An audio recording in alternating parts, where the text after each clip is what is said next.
Hey, welcome back to the Old Gravy Podcast. My guest on the podcast today is a person that I've known for a long time. We grew up in the same town called Dumont, New Jersey. And I do like to bring friends on. I've told you that in the past, people that have lived interesting lives. And this guest today, there's a lot to cover here because he's had an extraordinary life. And I'm just going to give you a few things about him just to let you know off the top before I introduce him. He was Donald Trump's apprentice before the TV show ever came out. So I find that fascinating that show that became so big, sitting in my studio today, is the guy that was the original apprentice that maybe, who knows, maybe that even created the idea for the show. The other thing about this guest, which is also interesting, is he has a very tight connection with the Grateful Dead, a personal friend connection with the Grateful Dead band. So I think that's interesting. I think someone had told me he got married by Bob Wier, the guitarist of the Grateful Dead. I'm going to confirm that today in the show. I don't know if that's true or not, but I did read it somewhere. But he's also a great entrepreneur. He's a developer, a financier. He puts together some unbelievable projects in the New York area, and especially for people, we're down here in the Philly area. He's done some great projects here down in the Philly area, and we're going to talk about those too. And to give you a little background, at 32 years old, he was the New York Developer of the Year. And so this is the guest. We got a lot to cover here, so I want to welcome to the show is Billy Procida. Good morning, all. It's good to have you. And you still go. It's been 2 years since I saw you at the Ivy League Hall of Fame dinner for your brother. That's correct. But before that, I think it was 40 years since I saw you. 40 years. And what I was saying to him, I'm 2 years behind Billy, but he was very close with my older brother. They were together all through school. And Billy has a great line. I'm going to save that for later. But they went to school together. And I was telling Billy, when guys are older than you, you're always watching what they're doing. Like, I know a lot more about him than he thinks because he was with my brother. And when you're younger, you're always looking up. You're never looking back. So we're going to have an interesting show bringing up some old stuff that we did together. And unfortunately, you Hazelbees remember everything. We do. We do. That's because you did less drugs than the Procidas. That's probably true. But you know what? We grew up in a town called Dumont, and I want to explain to the audience. It's a town. It's about 1.5 square miles, 17,000 people. We were kind of all jammed in there. Yeah. So when you think like you've done a lot, you've been all over the world, you've done a lot of different things. But when you think of Dumont, New Jersey in the 1970s, the early 80s, what do you think about it? What's your None view? of us would have grown up to be who we became if it wasn't for Dumont and if it wasn't for Coach Blazer. Yeah. And if it wasn't for Pop Warner football and St. Mary's basketball and Memorial Park. And, when we talked about this the other day, we all were together all the time because we all went to, when baseball season, you all went to Guerra's Sporting's Good. Yeah. And you all got your mitt, your bat. Yeah. And everybody knew everybody. It was there was no great Dick's. town. That's the problem right now is, you go to Dick's Sporting Good, nobody knows anybody. Yeah. And it was I used to always say, Dumont was a tough town. You could get the crap beat out of you, but you generally couldn't get killed. That's a good way to put it. And thank God for your brother, because I was a wise ass. I was always getting in fights, and he was always breaking them up and saving my ass. It's good to have the big guy behind you. Yeah, he was 6'4" when he was in third grade. I used to get into a lot of those, but I always knew if I lost, maybe my brother would take care of him. So maybe guys didn't fight as hard against me. Yeah. They knew you might be looking for him. But it was an interesting community. It was I think when I look back, it was mostly Italians and Irish, right? Italian and Irish, working class. It's you had the paper route. I mean, I remember I had 2 paper routes. Your brother and I would go to Teaneck with the Suburbanite. Yeah. For 5th grade, I got a lawnmower for my birthday. Yep. Because you had a landscaping company, you were raking leaves. I get it. And you were playing sports, and there was no parents involved in sports. No. Like, none. You think about the football coaches we had, Blazer, Marchesani, their kids didn't play on the team. No. And if the parents ever went to them, they'd say, how about if I just throw your kid off the team? Yeah. They were no not, shit. You're the coach was the leader. And they were all volunteers. Yeah. They were a great bunch of guys. They really were. And then they followed us on to high school. In fact, here I got a picture of Coach Blazer right in there. Coach Blazer. Yeah. That guy had such an effect on my life between 5th grade and 8th grade. You know, I'm amazed at how many guys that we mutually know have had such a positive experience with Coach Blazer. Dumont, New Jersey, which was a blue-collar town. Yeah. Dominic Ragone, who's in here, became the chief financial officer of Lazard Frères. Wow. One of the biggest companies in the world. Wow. Your brother became CEO of J.P. Morgan Chase's biggest division. Yep. I mean, you go through Pat Best is a major insurance agent. Yeah. I mean, it's now a bunch of guys are in jail. Well, there's life's about statistics. From it's jail odds. to post office to CEO. Yeah. So, but that guy Blazer. Yeah. You meet anybody, and they'll all say he had a huge effect. And as I was telling you before, he was the one who convinced me summer of before 8th grade, and I was 152 pounds. Yeah. And your brother and Mike Amatrula were going to definitely be the starting halfback and fullback for the Orange team. Right. And Blazer came over to my house. He said, if you can get down to 145, you'll be an all-star. You'll start fullback and you'll start middle linebacker. I took enemas. I was in one of those sauna suits. Yeah. I starved myself. I got to 145. Usually they save that for wrestling, but for them, you had to do it for football. You had to do it for football back then. And it was the best thing because your brother won the MVP for the Orange. I won the MVP for the Brown. He went on to play for the Buffalo Bills. I never even made it to college. But you know, things worked out pretty well. And you know what? I love it. Your brother and I, there's not a year that goes by where we don't get together for a holiday. You know, we had Joe Bassalina and Ralph Ruggiero last year. We still get together. These are all great guys. I'm going to remind you of a story because I kind of think entrepreneurs follow a certain. We're not rule followers. No. There are no rules. There are no rules. I mean, be a good guy, be honest, be fair, work your ass off. That's right. But beyond that, there's no rules. There's no rules. And I think, you know, obviously I've been in a different entrepreneurial path. You're in the development business. I was in the apparel industry. We'll talk about our connection there. And then I was in the broadband technology business. But an interesting story about how I say entrepreneurs don't follow rules. This is 1974 in St. Mary's Church. Oh, shit. Yeah, and we're at 9 o'clock Mass.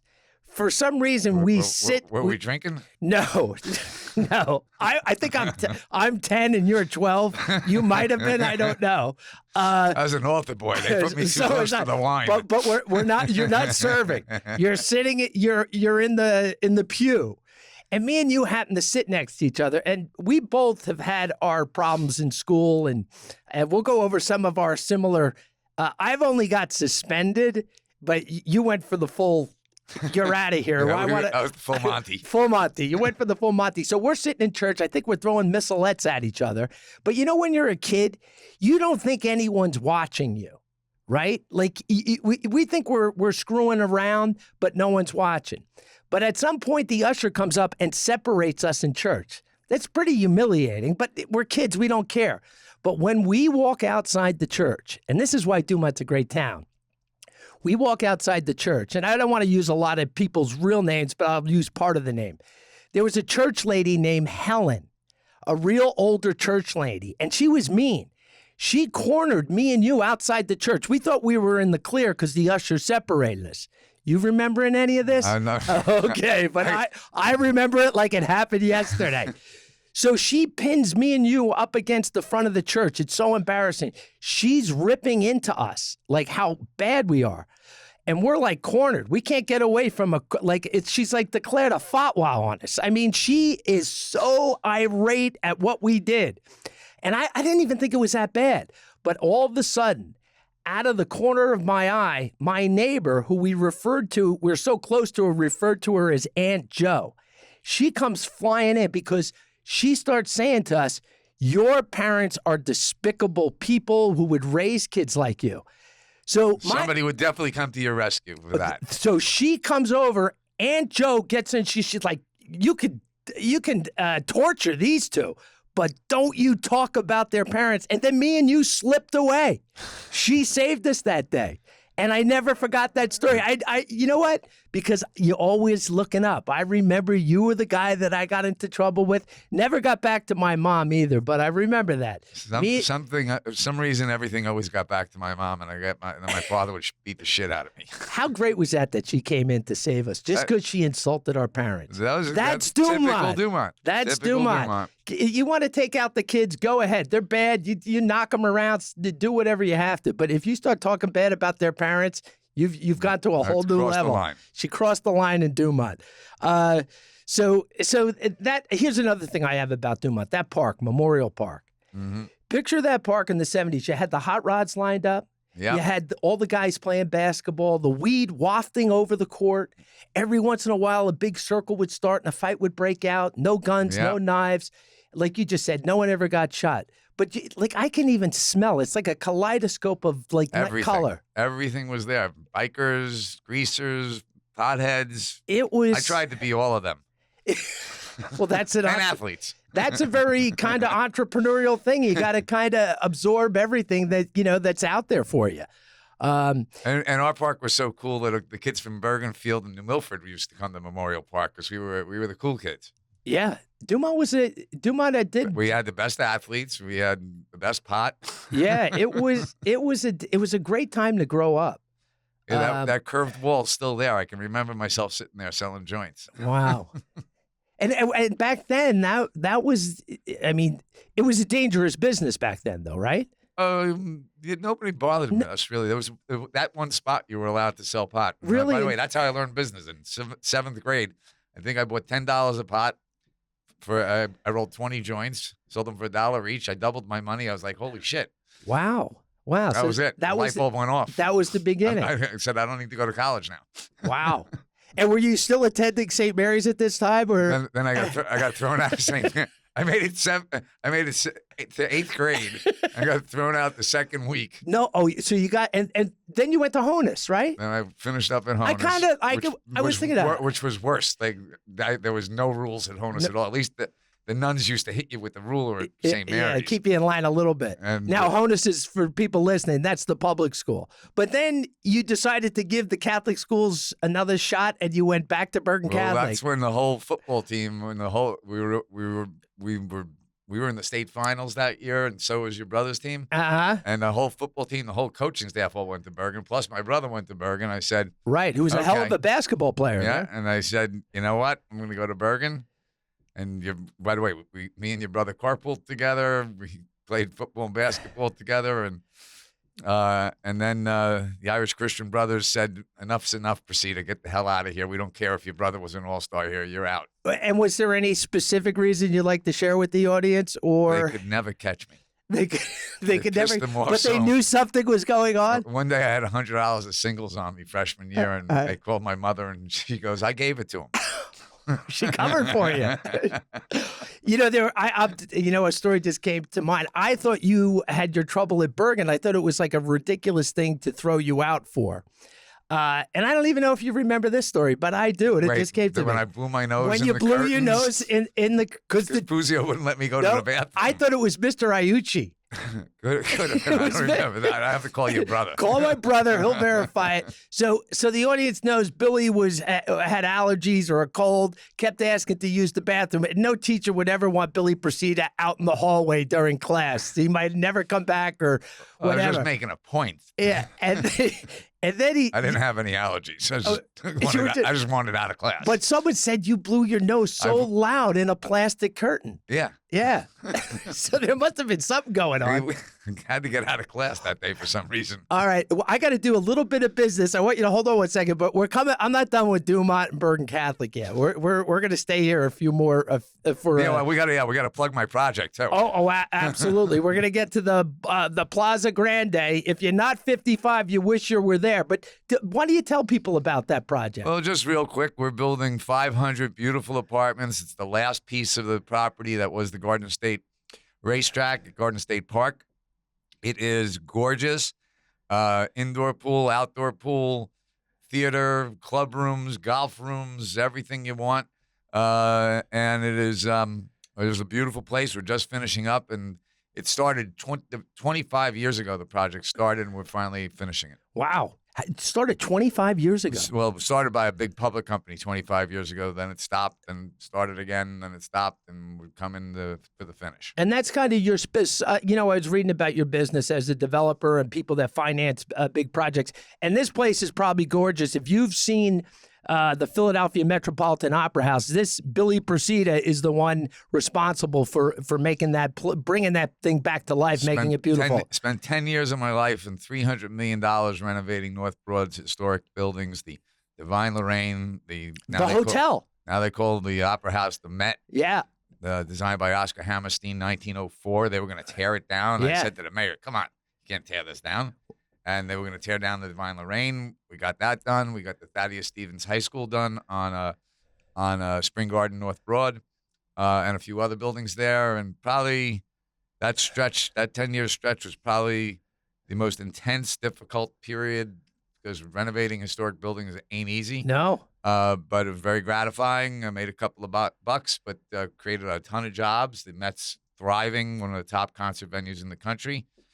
And now I'm spending the next year of my life finishing up the Plaza Grande at Garden State Park, and come on by and take a look. And let me tell you, if you know what he did in North Philly, you can only imagine what kind of facility that he's building over there. If you're over 55 to live, it's got to be amazing. Yeah, it's a great place to live. Wake up, play golf, go swim, take a sauna, get a massage. Go to the pool. I mean, country club living. Well, that's our other slogan, country club living, because you literally wake up, you can swim, sauna, play cards, play golf, have lunch in the lounge, go, and you can walk. It's across the street from Trader Joe's. If you're looking for it, it's directly across the street from Trader Joe's. You got Cheesecake Factory across the street. Yeah, you're right in the heart of all the retail and restaurants. It sounds like a great place. You should Go check it out. Now, I got to give a nod to our sponsor today. Today's show is sponsored by InspectMySmartHome.com. Do not buy a smart home unless you have a technical smart home inspector to review the network components of your dream home. It's not just your security system. The modern smart home is an IP network that controls locks, doors, shades, lighting, HVAC systems, pool equipment. Make sure all these smart components are tested and functional. And the other important thing is you have to find out how old that system is before you buy the house. Smart homes are software. Replacing and upgrading software is very expensive. Tell your real estate broker, I'm not going to close on this house till I contact InspectMySmartHome.com. Realtors, don't let your clients purchase a smart home without contacting InspectMySmartHome.com or call 888-668-4410, 888-668-4410, InspectMySmartHome.com. We're going to take a break with Billy Procida. I think I need that guy. All right, I'm going to put you in touch with him. We're going to be back in 2 minutes. Hey, everybody. Welcome back to the Old Gravy Podcast. I'm here with Billy Procida. This guy's lived a fascinating life. I mean, entrepreneur, construction, developer, financing, big development projects that we covered. He was the first apprentice for Donald Trump when it wasn't a television show. He's got a personal relationship with the Grateful Dead. And if you've been listening earlier, there's got to be some good stories we're going to hear about that. But tell me about the, they said, I read some headlines, okay? I Googled, obviously I grew up with you, but I didn't know, I knew you were the apprentice for Donald Trump before there was a TV show, but I didn't know how much news there was about it. But there's still plenty of people that even know where that concept might have came from. But some of the headlines said, "The boy that would be Trump." That was New York Magazine. Donald Trump's original apprentice, the New York Times. This is 1990. How'd it come about? He planted that one. Oh, but we met in 1985 when New York Magazine called me the next Trump. Now, that was back when Trump was red hot, top real estate developer in New York. Yeah. And now, mind you, I got to back up. When I graduated high school, I wasn't going to college. I wrote him a letter saying he should meet me. I need a backer because I'm going to be a big developer one day. And were you working in construction with your family? I was working. I was laying brick, and I had big ideas. So you got construction in your blood. Oh, yeah. I was sweeping, digging Family holes. I business. was digging holes. Yeah. You know, right. As soon as you could dig a shovel, pick up a shovel. Yeah. So here I am. I write a letter. He writes back, "Good luck," and I'm sure it was his secretary, but I later found out he's a machine for his signature. Right. I said, "Good luck." Then I had a deal. I said, "Here's a deal. I need an investor." He didn't do it. Said, "Good luck." Then there was an article that came out about it, and I pulled it off. Then I was being a wise ass. I sent him the article saying, "Dear Donald, pulled it off. Wow. I'll think about you for the next one." So fast forward, that was 80, 81, 82, 83. And this is before email or anything. You're writing him letters. Oh, yeah. This is before. This was the beeper had just come out. There was no fax machines even. Everything was an effort back then. Yeah. But I knew enough to make friends with his secretary. And that's always the key. They don't teach that in college. That's the true. most important person in the company is not the CEO. It's the secretary to the CEO because they're the gatekeeper. They're the gatekeeper. So over the years, I kept calling her to try to get a meeting, kept writing letters. So then New York Magazine comes out with the story, the boy Trump. And he calls me up. And my mother was my secretary, so she was always playing jokes. Like when I was bidding on a job at the Bronx Zoo, she goes, "Miss Elephant is on the phone." And I go, "Elephant?" And it was the guy from the Bronx Zoo. Right. So I remember my mom going, "Donald Trump's on the phone." I'm like, "Bullshit." Yeah. And she goes, so I get him on, it's Donald Trump. And they go, "So let me get this straight. You're the boy Trump in New York Magazine?" I go, "Yeah." He goes, "You've been writing me letters for the last 5 years and calling my office every week?" I go, "Yeah." He goes, "Thank God, we thought you were a stalker." So he invited me in. Right. He was super gracious to me. Yeah. What was that like walking in to meet with him? A trip. I was 23 years old. And I was already, by the way, at 23, somehow I had skyrocketed to be featured in New York Magazine, which was he was on the cover the month before. Right. So it was his favorite magazine in the 80s, the hottest magazine. I don't know what it is today. But then he started taking me around. Like he invited me to his book signing party and was introducing me as the next Trump. Right. And I was 23 years old. I'm 62 now. This was 40 years ago. Right. So let me ask you a question. So because he's a big brand guy, you're a brand guy. Brand's key in business.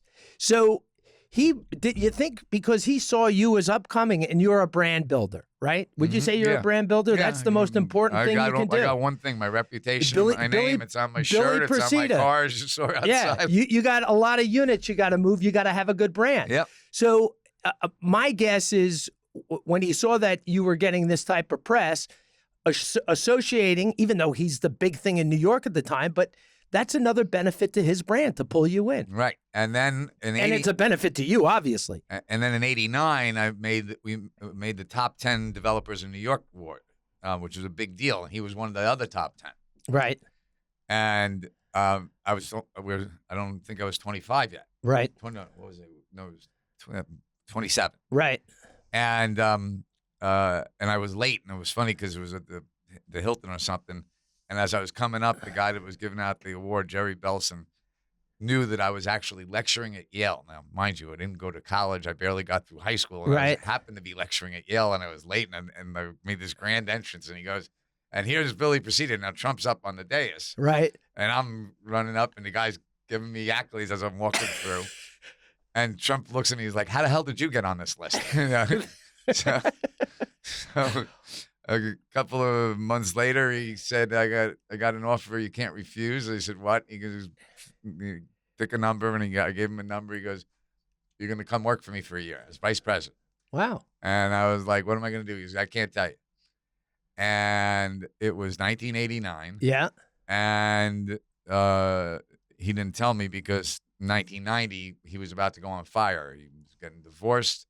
He was losing the Plaza Hotel. Right. He had the Trump West Side rail yards to develop. He had all the hotels in AC. And the reason that he called me the Apprentice was because every day I was a builder. I knew how to put a brick on top of another brick. Yeah. And I knew how to position assets, and I knew how to promote. But he said, "You're my investment banker and restructuring advisor." And I was like, "What the hell is that?" Yeah. He goes, "All those letters you wrote me to raise money, that's investment banking." Yeah. He goes, "All those properties that you bought that were in bankruptcy that you fixed, that's restructuring." I go, "So why don't you just call it what I call it?" He goes, "Because you don't make any money doing that." Wow. Well, that's good advice. He goes, you know how to do it. You just didn't know what it was called." Right. Right. So it was great. One day I was selling the Trump Princess, and I was in Japan for a month living on the Trump Princess Wow. and meeting people who could afford a $150 million boat, but which back then, 150 million is like a $500 million now. That's a lot. Yeah. And was selling the Plaza Hotel, was selling.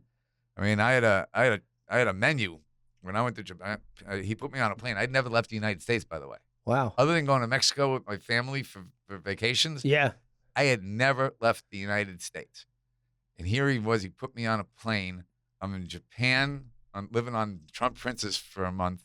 I'm in Hong Kong meeting with Li Ka-shing, the richest guys in the world. I was in Paris meeting with the Aga Khan. I was 28 years, 26, 27 years old. Wow. And I'm meeting with the Aga Khan. I mean, That's an amazing, like, you were thrown in the fire. Oh yeah, but it was a nice fire. I got to stay at the Plaza Hotel whenever I wanted to. Yeah, yeah. There was no heat. Helicoptering down to AC. You know, you said something which I think is important for because I love the entrepreneur thing, but you said something about you were doing it, but you didn't know the language of the business. And I always tell young entrepreneurs. Well, I still can't speak English too well. But the language of a business, that means in any industry, if you can learn that, like I said, I was in the technology business. Listen, I'm not a technologist, but I knew the language of the business so I could sell the business. And if you can speak the language, you don't even have to really understand all the fine things, how it works. But once it's best if you can do both. Well, but if you know the language. You want to be able to move around. Yes. Because if you walk on a construction site and you start using 4-syllable words, not that contractors aren't smart guys. Right. And girls. But, there's a certain... we have a lot of interns. I train a lot of kids. I love training because that's how I learned, because I didn't go to school, obviously.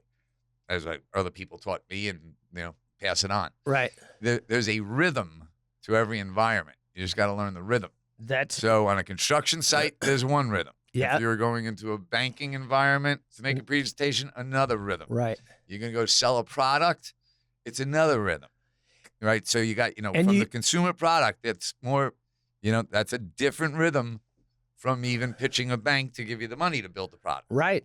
Right. And when you talked to, like you said, when you walked onto a construction site to get something done, you're talking in a different way. And a different rhythm, too. And a different rhythm. So I always said this, and I want to run this by Trump, when he would speak the way he would speak. And I actually said to people, and tell me if I'm close to hitting this correctly. If you're sitting around the table at the country club, with these corporate guys, and they start saying, I don't like the way he talks or whatever, I used to say to him, I go, he's really talking to a different demographic who he wants to vote for him. And he made his money in construction, speaking a certain language. He didn't make it with Harvard MBAs. He didn't make it with guys out of Cal Poly and MIT out in Silicon Valley. He became a billionaire with valets and electricians and plumbers and maids at hotels. And I always thought, like, he's really talking the way he probably normally talks, because that's how he built his empire. Am I onto something or no? The way he's a very complex individual. How about if I would just leave it at that? Okay. All right. Fair enough. Fair enough. I heard the piece you did on him and Biden, who's telling the truth and who's bullshitting. Yeah. Who truth, lying, and bullshitting. Yeah. It was a good concept. It was a good concept. So I got a question for you. 2 questions. So, that helicopter crash where he lost the executives. That was and I came in the year after that. Yeah, you came right, and I just thought about that. I was wondering, how did that affect his business in Atlantic City, losing those guys, or? No, I think, look, Estes was a premier guy in their gaming business. Yeah. the Taj Mahal became it was too big, way over budget, way behind schedule. Remember blaming his brother for it. It was on the cover of the Post all the time. Right.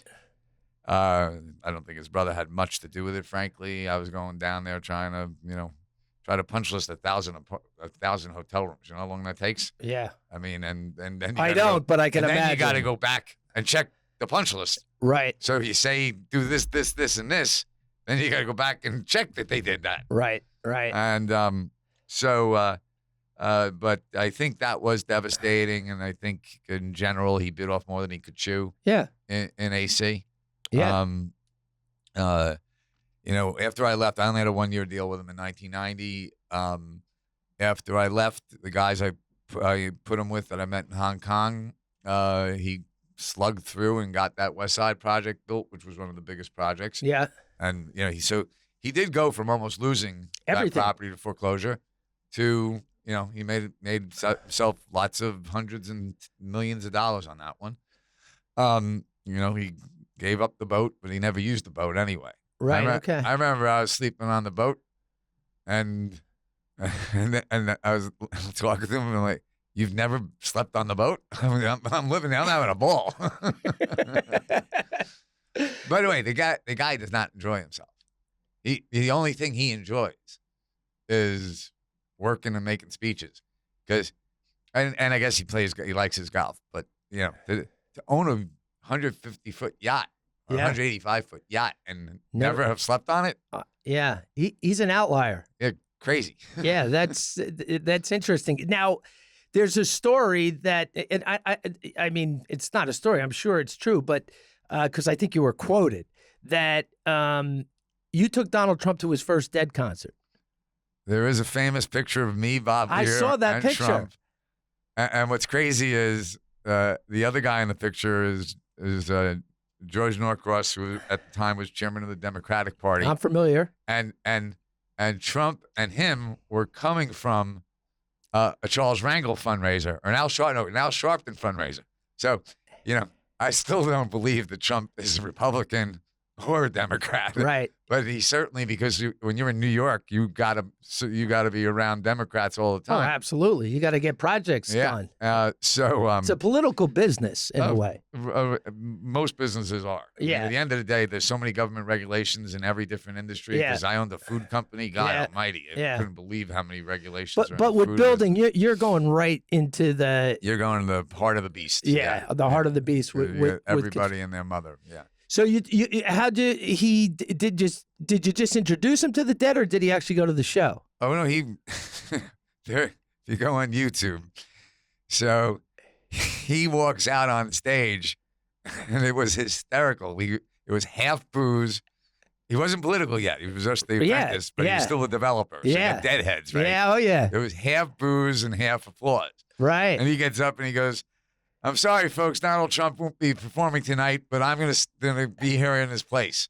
And the place just went crazy, and then Wier came on stage, and that's great. What a story! It was a fun night, and he introduced the band. Yeah, wow, and that's an interesting thing because the crowd half booze. There was cheers and booze, and this is before college. Yeah, that's America. That's especially if you're a builder, you're still the man. Doesn't make the difference now when you're president. That's a whole other thing. Yeah. But when you're a big developer, you're whatever. You're taking someone's house, I guess. Look at everybody's got to appreciate that real estate development. Our country wouldn't be anywhere without the cities. We do. Look, I told you I wanted to chat about this a bit. Yeah. Because we're right near Camden. Yeah. We just did a building in Camden. There was another historic building. The old. That's where Frank Sinatra recorded his first RCA song, building? the RCA building. Yeah. And we just renovated that and sold it to a company that moved its whole headquarters into it. That needs to happen another 100 times in Camden. Yeah. And North Broad, when we got there, was all vacant buildings.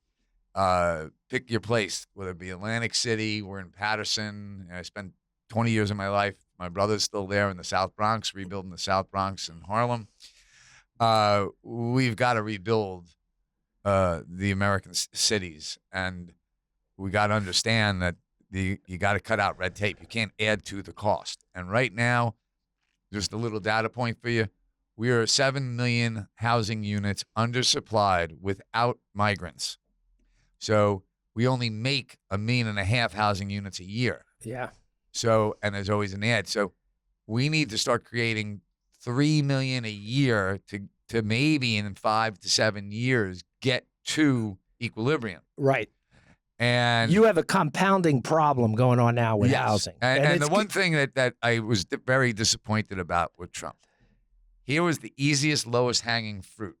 And what I mean is all the cities that have the highest low income people, right, and the highest crime, right? It's all about housing. And going back to Dumont, it's about having a local sports store, a local pharmacy, because all you got is vacant stores. Right. I thought he would have used his real estate development acumen more and made HUD more of an important agency and the FHA more important agency. Because if we don't, because it's a double whammy, right? Crime costs money, right? Taxpayer money. Yeah. Homeless people cost taxpayer money. So if you, and look, we built a lot of homeless housing.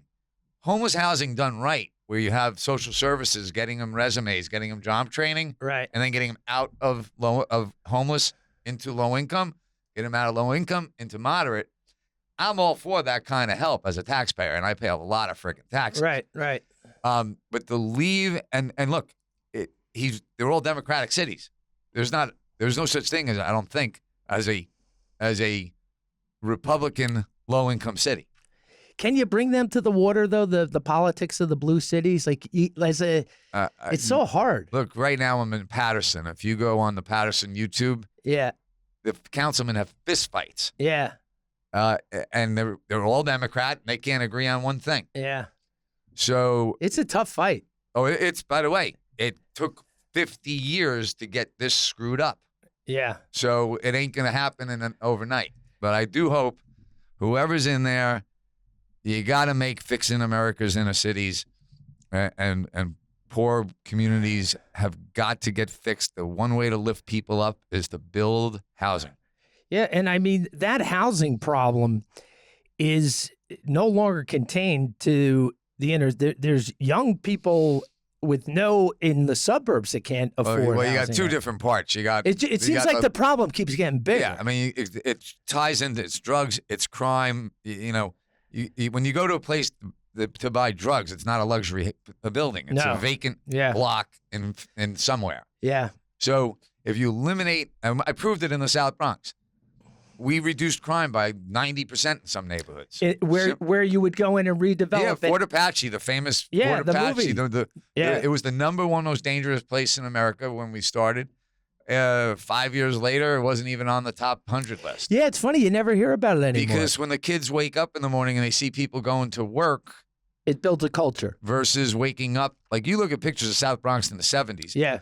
It was burning. There was junkies. There was hookers. I was working at Yankee Stadium, commuting in there at 14. So you're. I was like it was like I was leaving. I remember we used to go see the New York Giants used to play at Yankee Stadium. That's correct. And I got a job there at 14, and I would take the A train to St. Nicholas. What's amazing is that our parents would even let us do that. Oh my God! We're at 14 years old. Yeah. Going, and that was a dangerous trip. Even back then in Dumont, people would say to me, "You're allowed to go to work there." And I don't know, maybe it's because my dad was a cop. It was just like, well, you know what? I think he said to my mom, "Let that kid do what he wants to do." Like, truthfully, there were less guns on the street. You could worry about getting stabbed or beat up, but there were less guns. Yeah. And you didn't hear about robberies as much. Yeah. You were more likely to have a bunch of kids surround you and get the shit beat out of you. Yeah, that was probably, and to be honest with you, I never had an issue. But going back to the housing part of it, if you're a kid and you wake up to go to school and you're walking by junkies and hookers and garbage and it's not a good upbringing. If you have take the same neighborhood, the same block, and the same kid, and he wakes up and he's walking by people going to work, and that was our specialty was we were building housing for cops, firemen, teachers, and nurses, black and Hispanic. So ethnically, it was nobody was displacing anybody. All we were doing was bringing people that got good jobs that could leave the Bronx to convince them to move back. Right. And the more middle class that moved back, I mean, the units we sold for $99,000 in 1985 now sell for $500,000. Yeah, and that's another way that you pull people out of poverty or low income. They have an asset now that they leave to their kids, and that pays for college and if education. you take care of it, right? I get it. It's a challenge, and we got a lot of them. So, but let's jump into your relationship with the Grateful Dead. How many were you a Dead fan before? Or I went to my first Dead show in probably '78.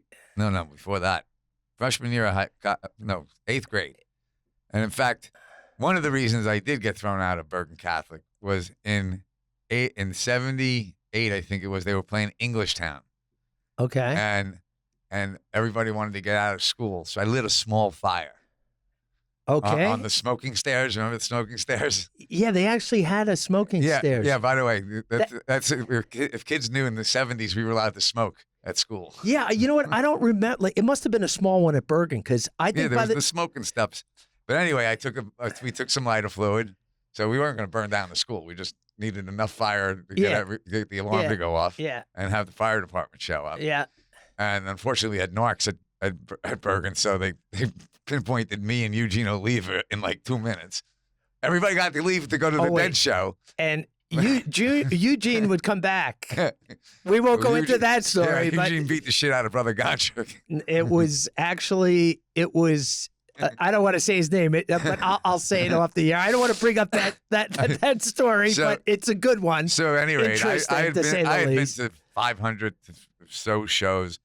One night, they were playing a House of Blues in Orlando. Right. And a company was sponsoring it, who I knew the head guy of.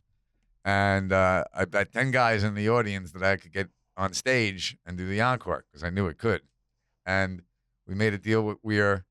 I'd donate $10,000 to his charity relics. And wait. Hold on. How old are you at this point? Now I'm 40. Okay, so you meet them when you're 40, but you're a fan. I'm a fan, and you've gone to a ton of shows. But I play Bob Wier in a bunch of Dead bands. So I've been playing guitar since high school. Oh, you're a guitarist. I thought, you know what? I was going to ask you that question. That picture I showed you was me playing. In fact, I went on to play in Villa Borghese Park. I don't know where it is, but it's in here. Yeah. So anyway, I bet 10 guys $1,000 each that I could get on stage. And then so Wier invites me on stage, and it was a funny thing because he didn't know the band. Nobody knew I was coming up. So he goes, "What do you want to play?" And 5,000 people. By the way, my knees are shaking. Oh, I can only imagine. And so I say, "Good lovin', easy. I can handle that." And then it got to the lead, and he gave me the nod, and I looked behind me thinking the lead guitar player was behind me. Yeah, no. This was his band, Rat Dog. Yeah. And then I looked down. He could see all this. He started to laugh. Yeah. And I looked down. I go, "I don't play lead." He goes, "Me either." And I run across the stage to the piano player, Jeff Clementi, who's become a great friend. I'm like, "Help!" And we stretched the song out. They had fun. Wier doesn't laugh a lot on stage, but he laughed. Then when that's on my 40th, pressure situation. Then on my 40th birthday, they took me to Villa Borghese Park in Rome. I played with them in Rome. Wow. Then I played with him in California a couple other times. Been to his house and helped him with Deadopoly, and I became like a business consultant. A lot of fun things, the pot business, and wow. So you have a long history now. For the last 20 plus years, I think I have like 100 backstage laminates. Right. That's cool. Yeah. So it's been fun. It's nice when you follow a band for so long and then you meet them and they're really nice people. Right. And you want to talk about workaholic freaks. Wier's been playing the same songs for 65 years now. Yeah. He practices for at least 2 hours a day. Wow. And I was like, and you'd think he never played the song before when he starts, and he makes the whole band rehearse. at least an hour a day. Right. Right. So he's like Michael, you know the old Michael Jordan story. After Yeah. the game, he'd practice Yeah. for another hour. He's that guy. He's that guy. That's so the story I want to tell you, and I told you before, like my connection to him, and it's so distant. Mine was when I was in the apparel company. We would send clothes, and then I would see him wearing them. Why, I didn't know, but how they got there, I was never able to tell you because I forgot. I didn't know. So I had a graphic artist who worked for me as a contractor, but he did a lot of work for the guitar business, and he worked for a guy named Jeff. And I had met Jeff, I think, once, but Jeff was the guy that got Bob Wier. What's the guitar, the Japanese guitar?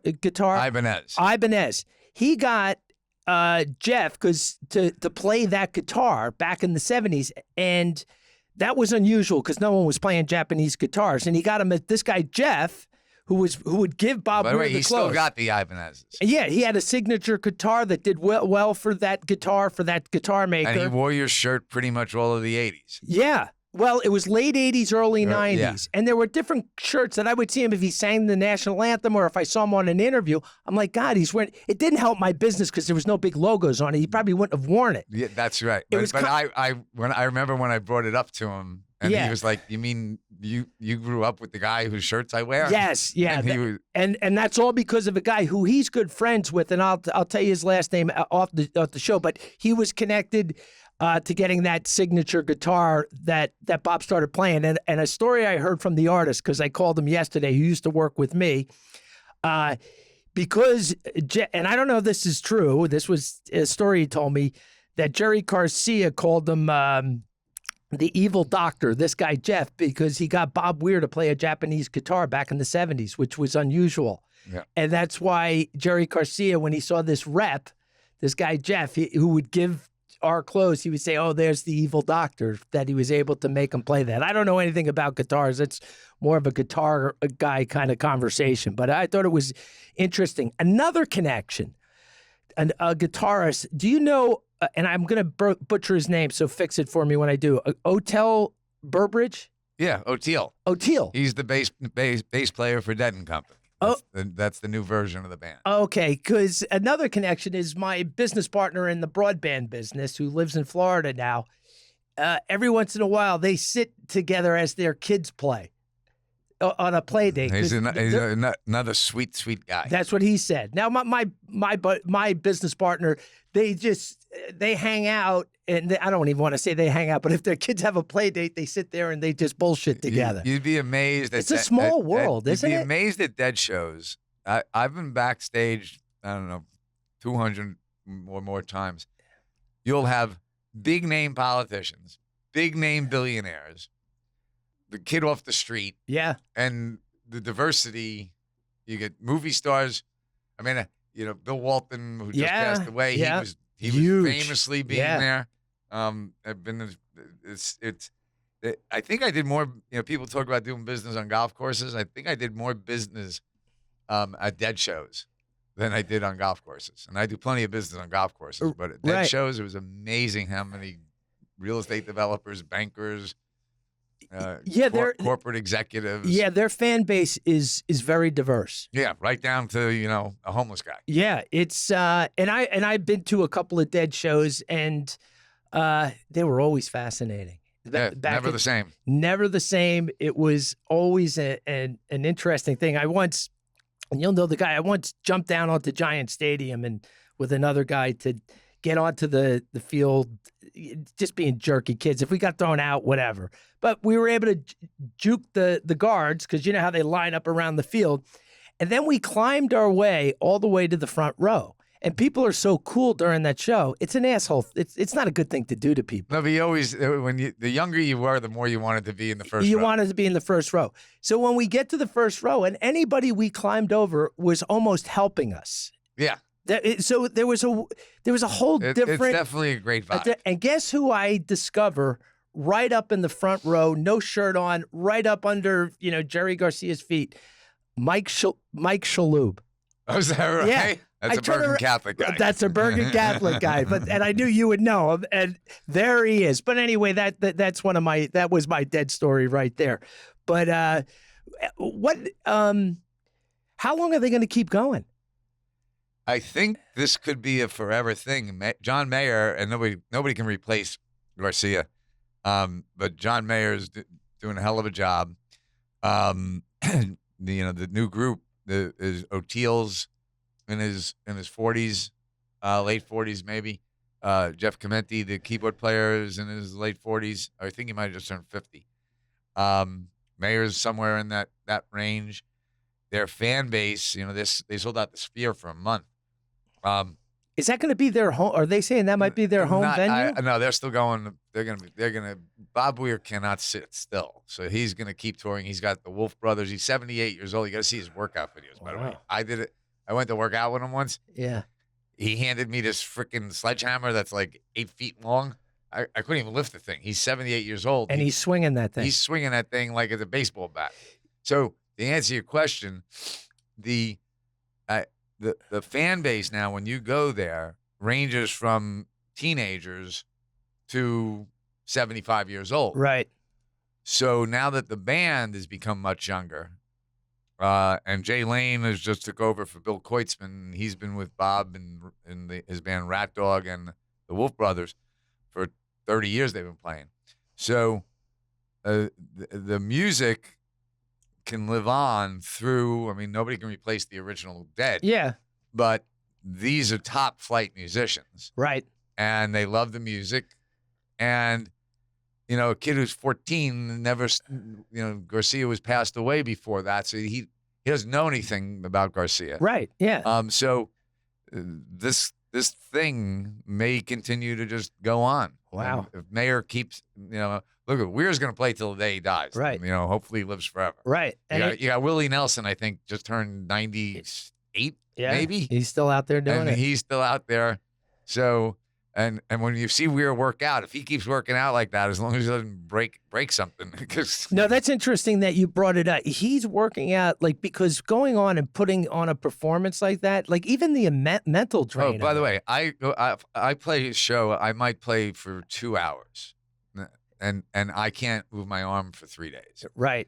They're playing 3-hour shows with 2-hour rehearsals, sound checks. Yeah. 4 to 5 days a week. I can't even stand up for 3.5 hours. Yeah. No, that's incredible. I don't think people that follow bands or know how much energy and physicality that goes into it. It is the only good thing is if I play a 2-hour show, I lose 3 or 4 pounds, literally. Right. But your arm, I guess if you're playing 3 or 4 days a week for 30 years, you get used to it. Although Weir just had shoulder surgery. That's not uncommon because you got the guitar on your arm. It's repetitive. Right arm's running. Yeah. So God bless him. He's in the better shape than me or you. That's interesting behind the scenes info there. But we're gonna wrap it up. I gotta say, Billy Procida. You're still doing a lot of fascinating things, and man, what a life!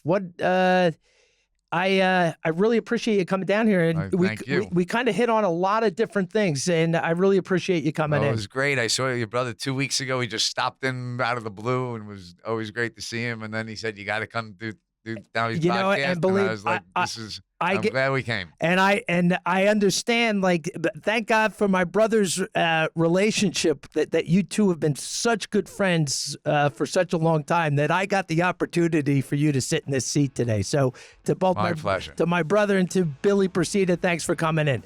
Everybody, I'll see you next week with a new podcast. Thanks.